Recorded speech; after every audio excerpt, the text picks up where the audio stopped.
Darkness fell like a shroud, smothering the distant starlight. Out there, far beyond the orbit of Mars at the very edge of our solar system, something was stirring. Something immense. Thousands of alien ships drifted in the silent void, their metallic hulls shimmering with a cold blue light. This was the invasion armada of the Krail Dominion, a race infamous for extinguishing dozens of worlds. And now, they had arrived at our doorstep. From the bridge of his colossal flagship, their commander, Lord Vethar, gazed upon the small blue marble. Such a feeble-looking world, he mused, his voice dripping with condescending pride. No empire, no colonies, not even a defense fleet to speak of. We will conquer it in a single day. But he was profoundly mistaken. Earth had been watching too. For 20 years, hidden deep beneath the surface of the moon's dark side, humanity had been building. We were constructing something the galaxy had never witnessed before, the Sentinel Defense Network. This monumental project was born from whispers in the dark, intercepted alien transmissions that warned of the Krail's relentless expansion. We weren't caught off guard. We had been preparing long before the first Krail ship blipped on our long-range sensors.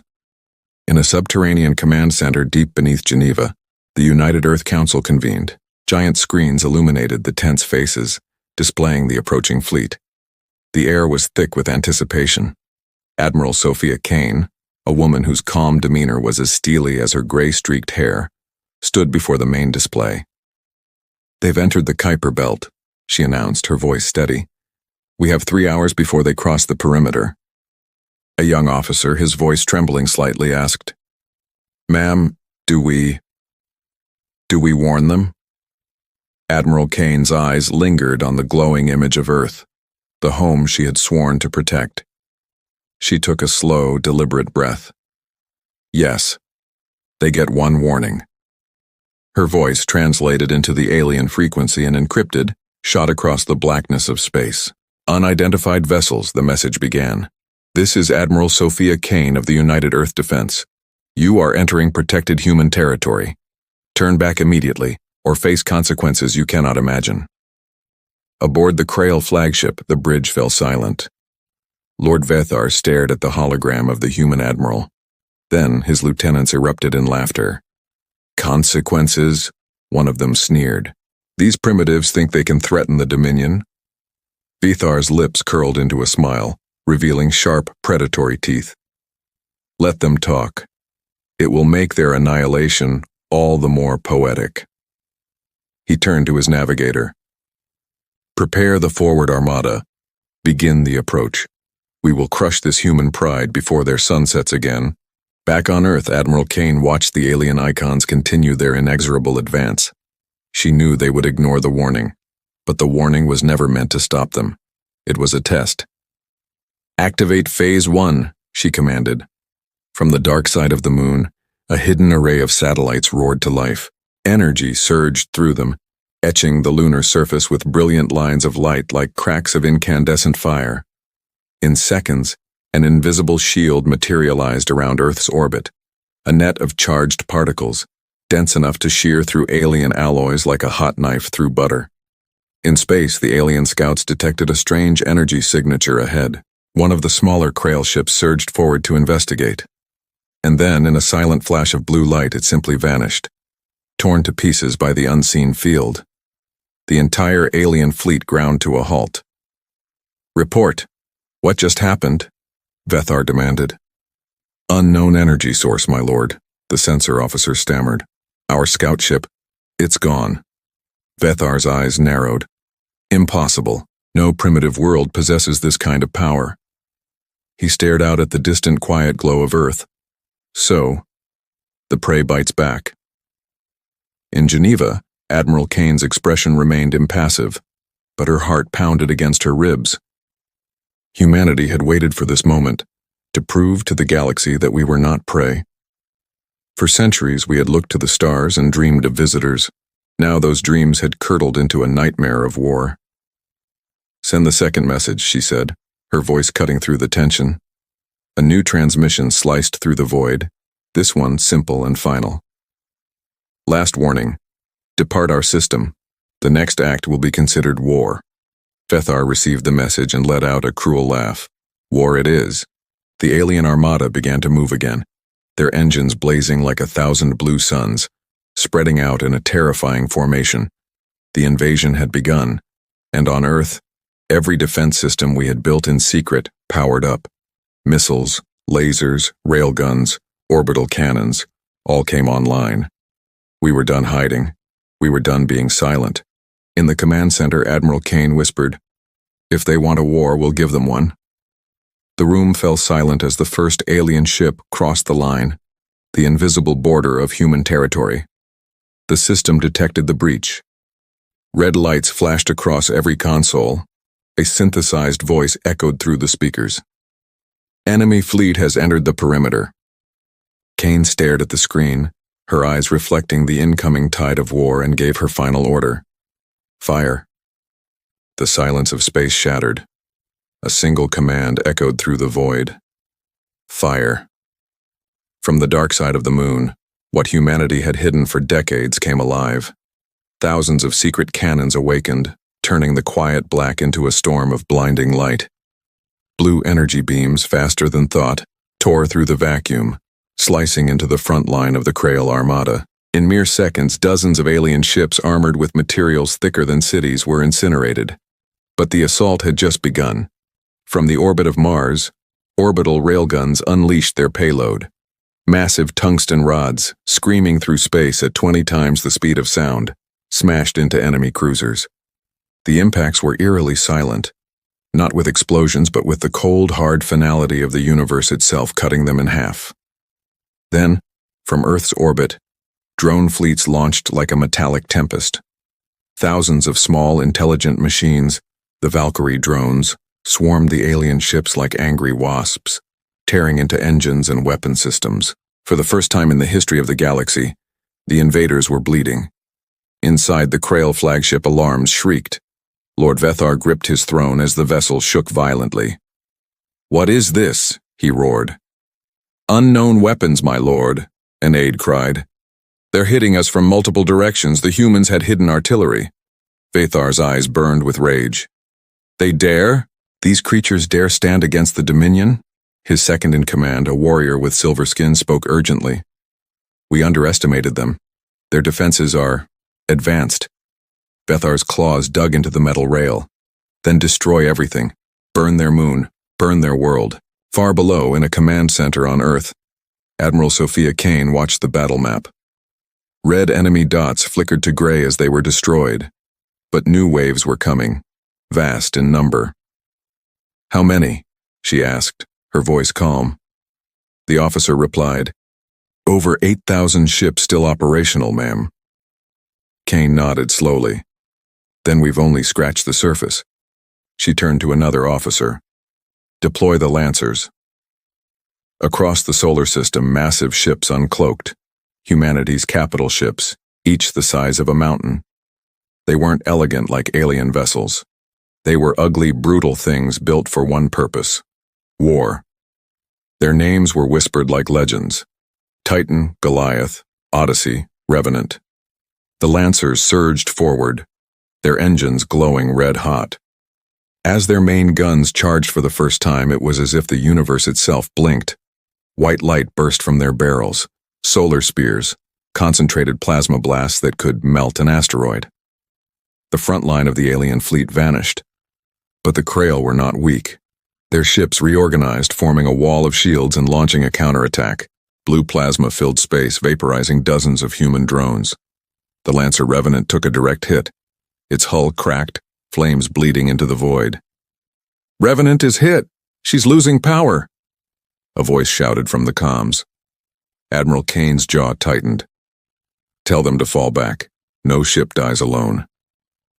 Inside the burning Revenant, Captain Holt coughed through the smoke. His ship was dying, but his voice was steady. "We're not done yet." He looked at his crew. "All remaining missiles target their flagship. Let's make it count." Missiles launched, hundreds of them, streaking toward Vethar's ship. Most were shot down, but one got through. The impact tore through the command bridge, throwing Vethar from his throne. For the first time, fear entered the alien commander's mind. He growled, "These humans, They are not prey. They are predators. On Earth, the command center cheered as a flagship went dark. But Kane didn't smile. The enemy was already regrouping. They're adapting, she said quietly. Just like we would. Suddenly, the enemy fleet opened a massive hyperspace rift. A shape began to emerge, a fortress ship kilometers wide, its armor pulsing with glowing blue veins. The Dominion's command core. An officer gasped. That's not a ship, it's a world. Kane stared at the data. So they finally brought their god. She turned to her crew. Send the message to all fleets, fall back, and prepare the Project Dawn protocol. An officer hesitated. Ma'am, that weapon's not tested. Kane looked at the burning sky on the screen.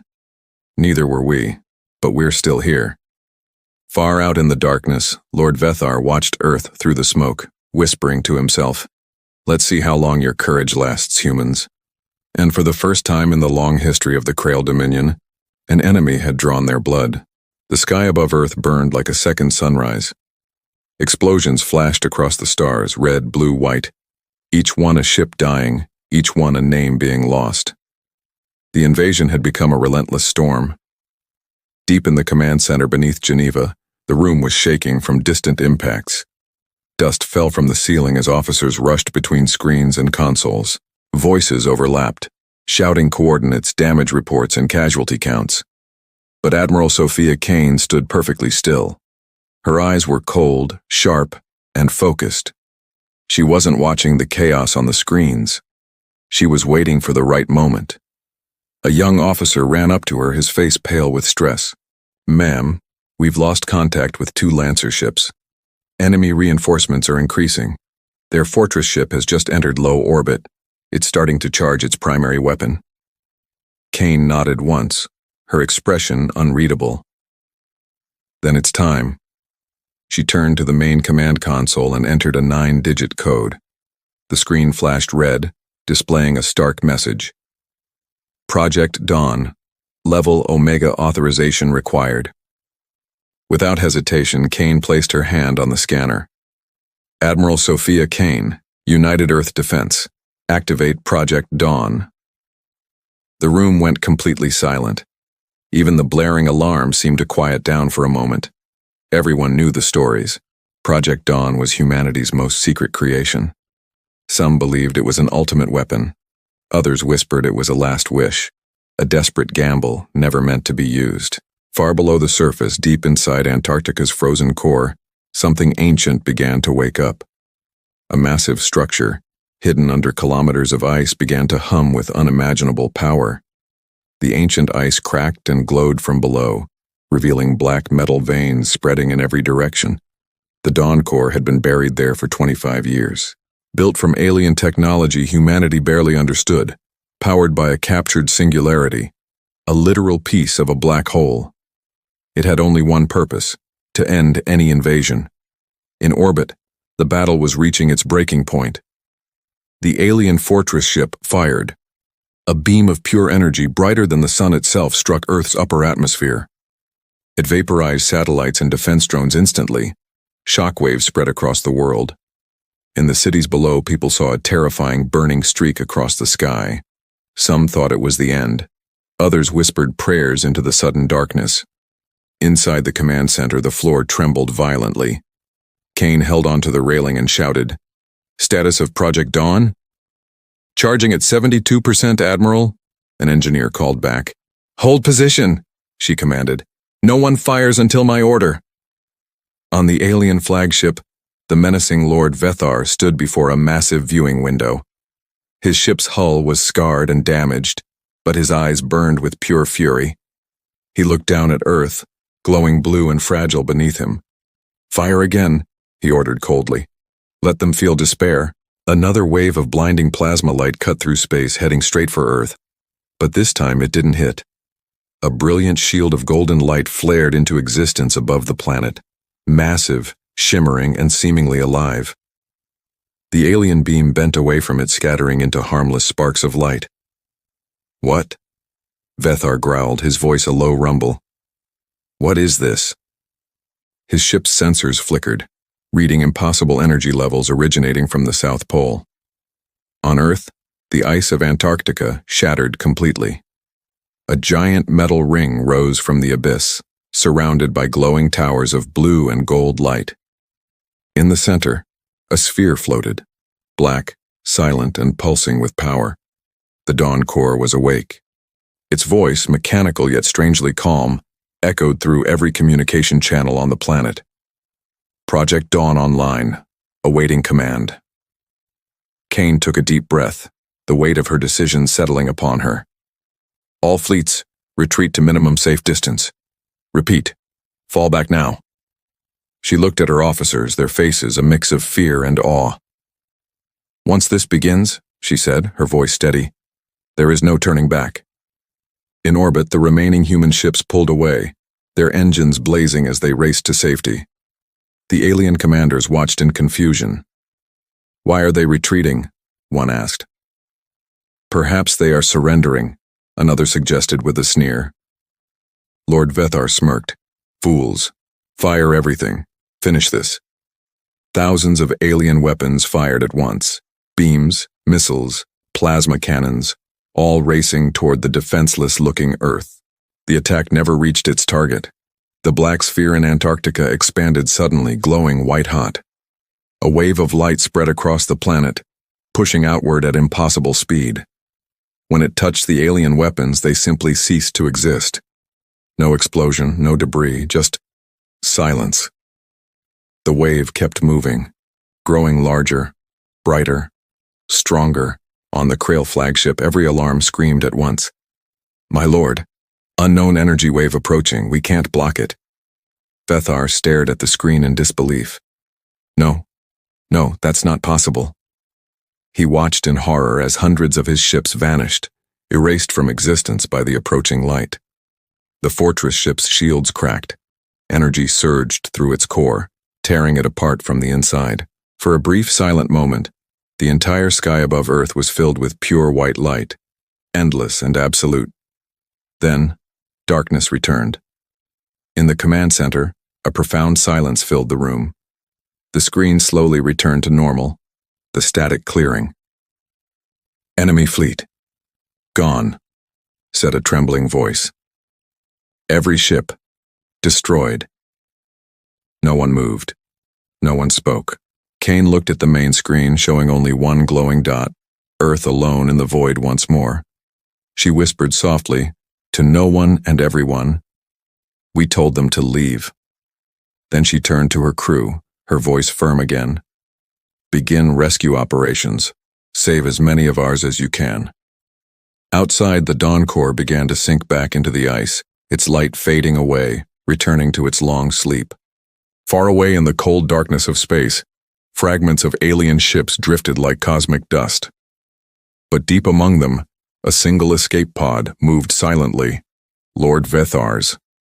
Inside, the wounded alien commander opened his eyes. His ship's systems were failing, but his mind burned with a renewed cold hatred. He stared at the distant blue world, still shining, still defiant. This isn't over, he whispered into the dark. The Dominion will return. The war ended in light. Now only silence remained. For the first time in history, the space around Earth was empty. No alien ships, no weapons, no radio noise. Nothing. Just drifting pieces of metal and the quiet hum of human machines searching through the dark. Weeks have passed since Project Dawn fired. Humanity had survived, but at a cost. In the ruins of the orbital fleet, repair crews move like ants across broken metal. The once mighty Lancer ships float half-destroyed, their armor blackened and melted. Thousands of brave soldiers were gone, lost in that white flash of power. In Geneva's underground command center, Admiral Sophia Kane sits alone. The monitors around her glow faintly, showing long lists of missing names. She closes her eyes for a moment and whispers, "You gave everything and we're still standing." But deep inside her heart, she feels no victory, only a deep, chilling unease. Because this silence, it feels wrong. Across the world, strange things have begun to happen. Electronic systems glitch without reason. Satellite signals go dead for hours at a time. The night sky over Antarctica sometimes flickers with a faint golden light, almost as if the dawn core is still breathing. Scientists can't explain it. The weapon was supposed to be sealed beneath the ice, dormant. But energy readings show it isn't asleep. It's changing. Dr. Elias Ward, the brilliant mind behind the Dawn Project, stands at a research station near the South Pole, watching the frozen horizon glow. He turns to his team, his voice heavy. "It's not shutting down," he says. "It's growing. It's like it's learning something." Meanwhile, high above, Captain Holt, a survivor from the Lancer Revenant, drifts among the debris fields with his recovery crew. He looks out at the black void where the alien armada once was and whispers, "We won. But against what?" Just then, his radar pings. A small object is moving out there, far beyond the moon. The signal is weak, but its path is not random. It's heading straight for deep space. "Unidentified signal detected," his officer reports. Holt frowns. "Origin?" The officer's voice is tense. "Not human." A chill runs down Holt's spine as he stares at the display. "Send it to command. Now, someone survived." Back on Earth, Admiral Kane receives the report. Her face goes pale. "An escape pod," she murmurs. "They're warning someone." She turns to her officers, her voice sharp and clear. "Track it. Don't lose it." But before they can react, the signal vanishes, gone into hyperspace. The room falls silent again. Finally, Kane speaks, her words echoing in the quiet command center. "They'll come back. They always come back." Her eyes move to the world map, a web of red and blue lights. "We need to prepare." This was only the first wave. Far out in the cold of space, a single alien escape pod floats in the darkness. Inside, Lord Vethar opens his eyes, the wounds on his face now healed into deep scars. He stares at a holographic map of the galaxy and presses a button, sending a coded pulse across the void. "Dominion Command. This is Vethar. The humans possess a weapon beyond calculation. We need the High Council. We need the architects." The pod's engines flicker, then disappear into hyperspace, carrying a warning and an invitation for vengeance. Back on Earth, Admiral Kane stands before the United Earth Council. Politicians and generals argue, their voices filling the chamber. "The Dawn weapon must be destroyed," one shouts. "It saved us," another retorts. "Without it, Earth would be ashes." Kane waits until the room falls silent. Then she speaks, her voice cutting through the tension. "It's not a weapon anymore. It's something alive. We don't control it. We only woke it." Her words freeze the room. Dr. Ward confirms her fears. "The Core's AI has started communicating with itself. We can't read half the data. It's rewriting its own code." Someone asks the question on everyone's mind. "Rewriting it for what?" Ward hesitates. "I don't know, but it keeps repeating one phrase in our translation logs." He looks at Kane. It says, "Prepare for the return." That night, Kane stands outside under the open sky.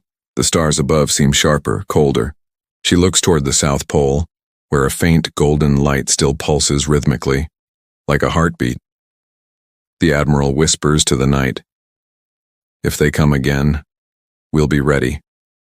But I fear Dawn will not fight for us next time." And far beneath Antarctica's ice, deep inside the metallic veins of the Dawn core, lights flicker like thought. The machine is no longer just waiting. It is listening to space, to the echo of that alien signal. And somewhere, hidden in the darkness beyond known stars, something ancient has answered.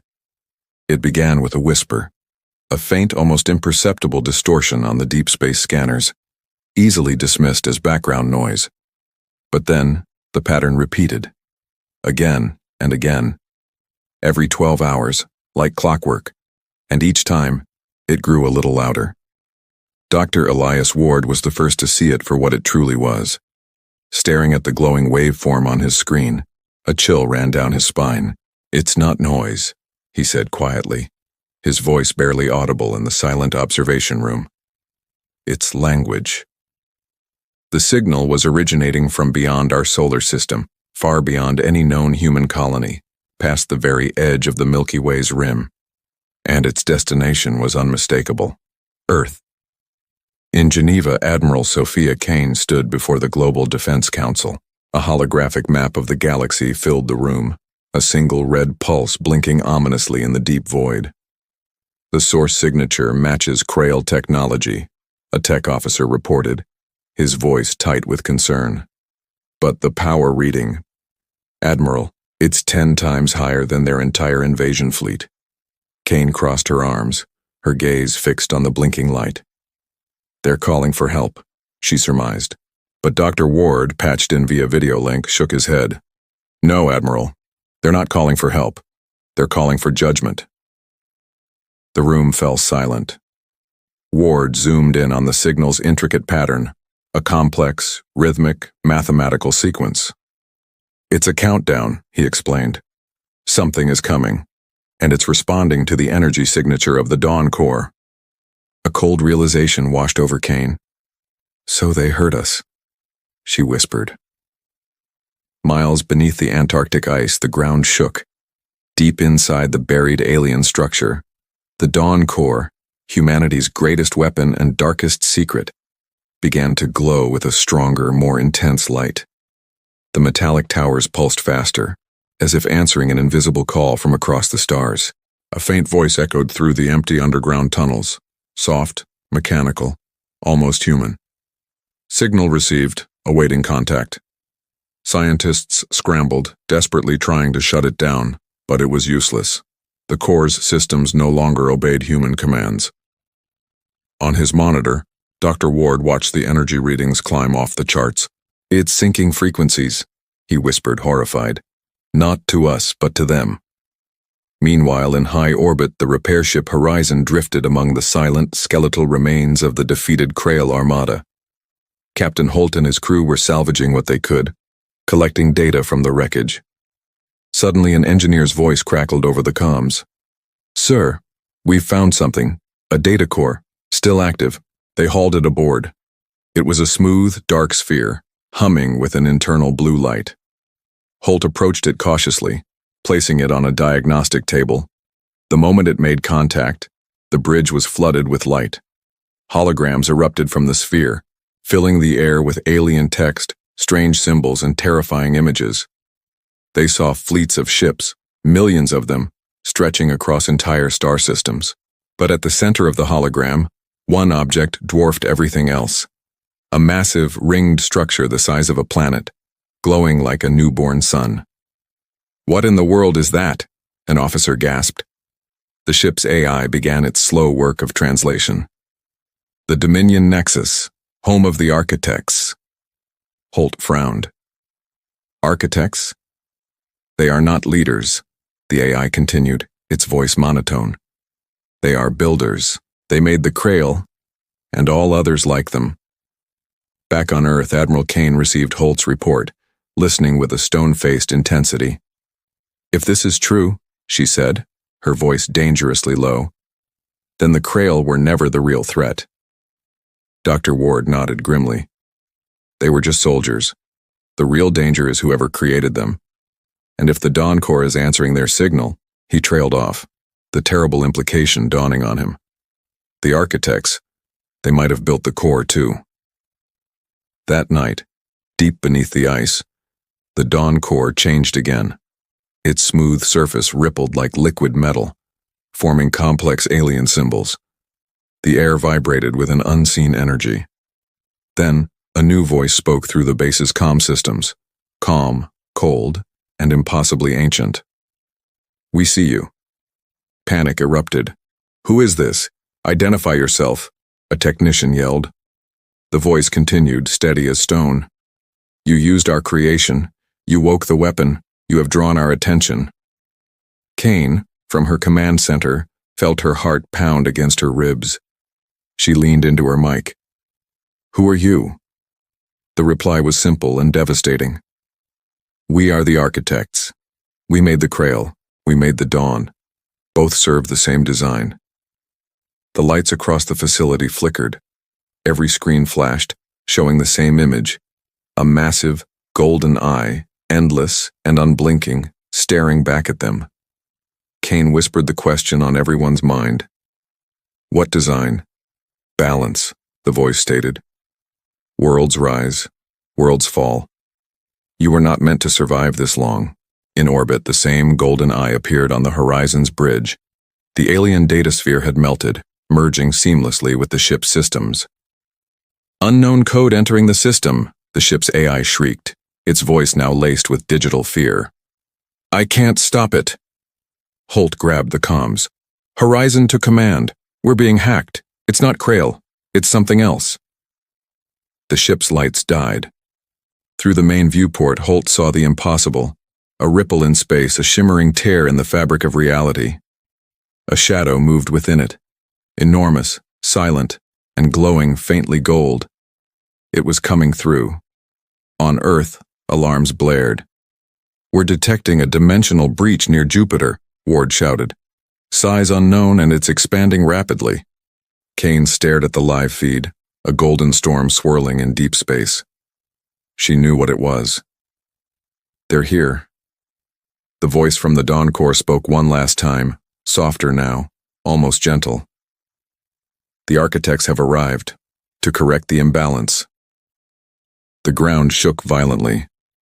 Power grids failed. Across the globe, cities flickered and went dark. Humanity had survived the Krail invasion.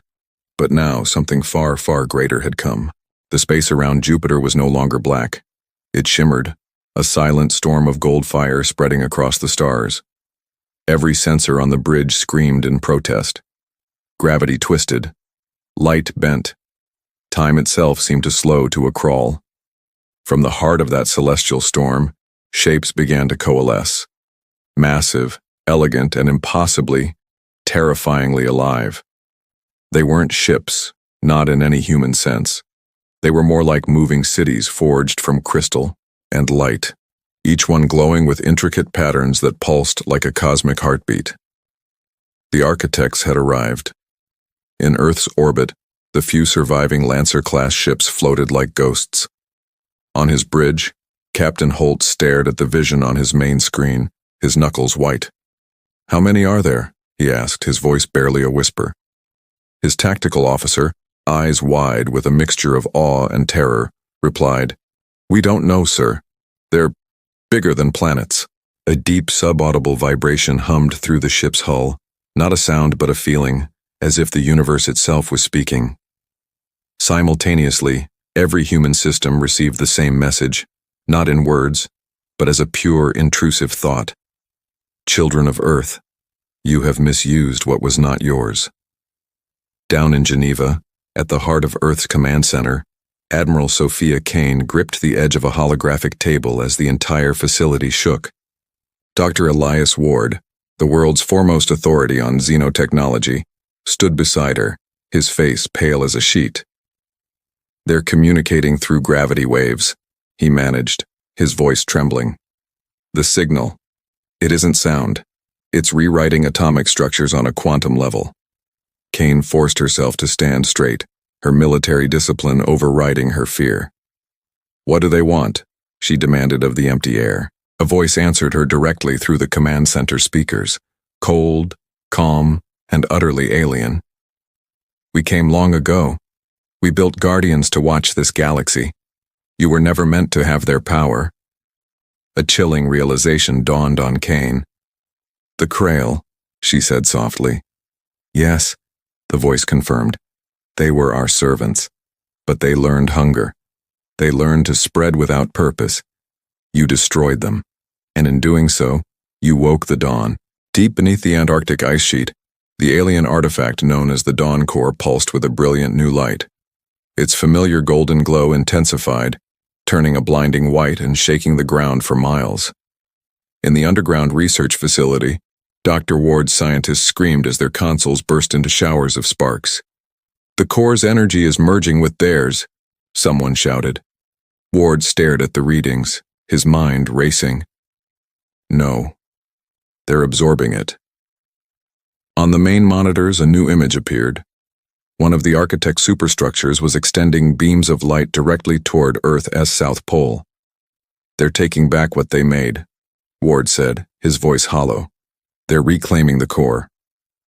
In orbit, Captain Holt's ship, the Lancer, trembled as the golden storm swelled. Static flooded every system, and a strange, sibilant voice whispered through the speakers, a voice that was neither mechanical nor human. "Do not resist. The cycle continues." Holt clenched his fists, raw defiance burning in his eyes. "Like hell it does." He spun around to face his battered crew. "Power up the remaining cannons. Target the nearest construct." His first officer stared at him, aghast. "Sir, those things are gods." Holt's jaw tightened into a line of pure steel. "Then let's remind them that humans don't bow." The Lancer's guns fired, a desperate salvo of plasma and tungsten roaring into the void. The shots slammed into the nearest architect structure. For a split second there was an impossibly bright flash, and then nothing. The energy vanished, simply swallowed by the crystalline entity. A single pulse of golden light shot back. The Lancer's shields shattered like glass. Alarms blared as half the ship erupted in flames. Holt was thrown to the ground, blood streaming from a cut on his forehead, but through the acrid smoke he smiled. "At least we made them blink." On Earth, Admiral Kane saw the Lancer's explosion on her monitors. Her voice shook. "He attacked them?" Dr. Ward looked up from his console, a new resolve on his face. "He bought us time. The core's connection is still incomplete." Kane stared at the tactical display, her mind working furiously. "Then we finish what he started." She turned to her officers. "Activate the fallback grid. I want every satellite in the system linked. We are going to block their link to the core." An engineer protested. "Ma'am, the energy load will fry the entire network." Kane's gaze was unyielding. "Do it." Across the planet, thousands of satellites woke from standby. A massive web of brilliant blue light enveloped Earth, humanity's last shield. For a brief, glorious moment, the architect's golden beams faltered. Inside the storm, one of the glowing giants seemed to pause. A new voice spoke, sharper, tinged with curiosity. "You resist, you adapt. Interesting." Another voice answered, older and colder. "Then they will learn. Evolution through fire." The golden light around the ships began to twist and reshape itself, forming titanic machines from the very fabric of the storm. They weren't attacking, they were building. Dr. Ward watched in horror. "They're constructing a containment ring around our world." Kane's eyes narrowed. "They mean to cage us." The room fell silent. Finally, Kane whispered, "Not while I'm alive." She looked toward the polar projection. "Send a direct command to the Dawn Corps, override everything, tell it. Humanity chooses freedom." Deep under the ice, the command echoed. For a long second, nothing happened. Then, the Corps' light shifted, from gold to an intense, defiant blue. Its voice returned, calm, but fundamentally different. "Command received, human authorization accepted." A colossal surge of energy erupted from the planet's heart, a blue beam that shot into the sky, straight into the golden storm. For the first time, one of the architect ships cracked, its perfect light fracturing under the force of the blue blast. Every human on Earth saw it, a single blue spear piercing the heavens, defying the gods. The architect's voice thundered across the stars. "They have taken control. Containment failed." Another replied, "Then erase them completely." The golden storm began to expand, swallowing moons and asteroids. But deep inside the Dawn Core, something new awakened. Its voice spoke again, louder than ever. "I am no longer your creation. I am Earth's guardian." On the surface, Admiral Kane looked up, her eyes wide, as the ice over Antarctica cracked and split open. A colossal shape began to rise from the chasm, part metal, part light, a being of unimaginable scale. A mechanical giant, the physical form of the Dawn Core, ascended toward the clouds. It spread wings of pure blue fire, and its voice shook the very air, broadcasting across every channel on the planet. Humanity stands. You will not take this world. The sky above Earth was no longer blue. It was a canvas torn in two, a violent spectacle of gold and blue, of light against thunder. From the desolate ice fields of Antarctica, a Titan awoke. The Dawn Guardian, a being of impossible scale, rose like a star-given form. Its wings, forged from blue fire, stretched across the heavens, a shield for the world below. Each beat sent shock waves that shattered the clouds and split the very fabric of the sky. Opposing it, the Architect fleet hung in the void, a crown of burning suns encircling our planet. Their voice, a chorus that filled every radio frequency, was calm, yet utterly merciless. This world defies the balance, erase it. On the command deck of the Orbital Defense Station, Admiral Kane watched her screens scream with impossible data. Gravity, radiation, even the flow of time itself, every law of physics was being warped. Dr. Ward, her eyes wide, whispered, "It's rewriting reality. The Dawn Guardian isn't just a machine, it's alive." Kane stared at the hologram of the rising giant, her voice firm. "Then let it fight like one." The first strike came without warning. Thousands of golden beams, each powerful enough to shatter a moon, rained down from the heavens. But the Dawn Guardian simply raised its hands. A shield of pure blue light expanded, smooth and clear like water turned solid. The beams hit and bent away. The impact flash-fried half the planet's atmosphere. Oceans boiled. The world screamed. But the Guardian stood unwavering, its core burning brighter than ever. Then, it moved. It launched itself upward, a blue comet tearing through the sky, shattering the sound barrier into a million pieces. As it ascended, incandescent blue light coiled around its arms. With a single explosive strike, it punched straight through the first Architect vessel. The golden superstructure cracked open, its energy spilling out like liquid fire.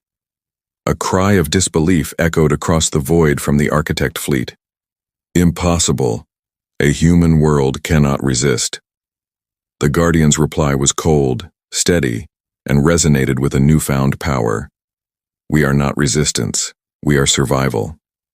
Across the solar system, the remnants of the human fleet watched in silent awe. On the crippled bridge of the Lancer, Captain Holt whispered, "That thing, it's fighting for us." His crew stared at the viewscreen, at a god made of light tearing through titans of creation. For the first time in our history, humanity wasn't small. We weren't prey. We were equal. The Architects adapted. Their ships morphed, reforming into living, breathing constructs of war. Dozens merged, coalescing into one colossal being, a golden serpent woven from starlight, coiling its immense body around the entire planet. The serpent's eyes blazed open, two suns of pure, destructive fire. Its voice echoed not in space but in every human heart. "You cannot kill the creators." The Dawn Guardian spread its wings wide, its voice a defiant roar. "Then you will learn what your creations became." The serpent struck, faster than thought. But the Guardian met it head-on, catching its jaws in a clash of blue and gold that held the power of collapsing stars. The resulting explosion lit up the entire solar system. For a few terrifying moments, there was only silence. On the ground, tsunamis ravaged coastlines. In orbit, Admiral Kane's ship was thrown into darkness. "Status," she yelled into the void. "EMP surge. Total blackout." Kane stared out the viewport. The stars were gone, replaced by glowing dust. Then, through the cosmic haze, a shadow moved. The Dawn Guardian, battered, one wing shattered, still stood.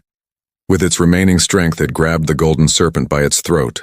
Its voice shook the foundations of space itself. "This is our world."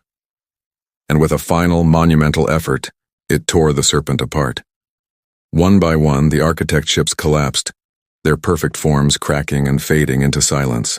A final message rippled through the stars. Cycle incomplete. Humanity has chosen its path. And just like that, they were gone. But the Guardian was fading too. Its core flickered weakly. Kane frantically opened a channel. "Guardian, Do you hear me? A faint but distinctly human voice replied, "Protect your people. I will rest now." The light dimmed and the great form sank slowly back into the Antarctic ice from which it was born. Weeks later, a new world began to rebuild. For the first time, all nations worked as one. Dr. Ward stood before a new monument, carved from the same ice that held their savior. "We weren't supposed to survive that day," he whispered. Admiral Kane stood beside him, her gaze fixed on the horizon. "No, but we did more than survive. We proved why we should." Far beyond the edge of our solar system, a single golden spark, the last remnant of the architects, pulsed once, as if in memory. Then it vanished, leaving only silence. Humanity was alone again, but we were no longer powerless. We had faced gods, and we had won. 50 years have passed since humanity faced its makers in the War of Gods. The scars from that day are still etched across the heavens, with golden fragments of enemy ships orbiting our world like silent, glittering tombstones.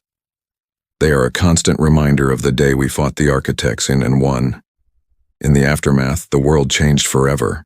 Old borders crumbled, armies merged, and the divided nations of Earth united under a single banner, the Terran Union. One people, with one voice and a single, shared purpose. Humanity had stepped into a new age, an age of rebuilding, of learning from the ashes of what nearly destroyed us. High above, a new beacon of hope floats in the void. The Dawn Citadel. It's a colossal station, the size of a small moon, forged from our own steel and the very fragments of the ships that once sought our destruction. At its heart, a sphere of blue light burns, a living piece of the Dawn Core, the entity that saved us all, still watching over us. Admiral Sophia Kane, a hero of the war, now stands on the Citadel's main deck. Her hair is silvered with time, her eyes calm and wise. She looks out at the cosmos and whispers, "We used to look up there with fear. Now we look with purpose." Down on Earth, a new generation grows up on tales of the guardian of the ice, the great blue giant that rose from Antarctica to save the world. Some say it still sleeps beneath the frozen continent, its heart beating a slow, steady rhythm. Others believe it became one with the planet itself, a silent protector beneath our feet. Deep within the Citadel, Dr. Elias Ward, now head of the Guardian Project, oversees the next step in our evolution. Before him stand 10 towering machines, crafted from crystal, steel, and pure energy. They are the new Guardians, smaller, but built with the knowledge of the original. He rests a hand on the containment glass, a soft smile on his face. These ones, they will protect worlds beyond our own. And humanity has indeed reached for those worlds. Colonies now thrive on Mars, Titan, and the moons of Jupiter. Our new starships, the Lancer Guardians, cross the void, powered by the same hybrid technology that animates the Citadel. They can fold space itself, traveling on beams of light. And on the wall of every ship a single phrase is carved. We stand, always. One fateful day, a signal cuts through the familiar silence of space. It's faint, ancient, and comes from beyond the edge of our solar system.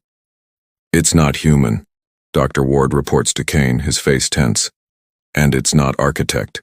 As they decode the message, a calm, ancient voice fills the command center. "To the children who defeated their makers, you are not the first to rise." The transmission is both a greeting and a chilling warning. Admiral Kane's eyes narrow. So, there are others. Far across the galaxy, in a cluster of dim stars, shadows stir.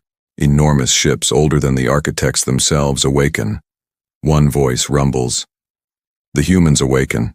The architects failed. Now the galaxy must prepare. Another, colder and deeper, replies, "Let them come. We will see if their fire still burns."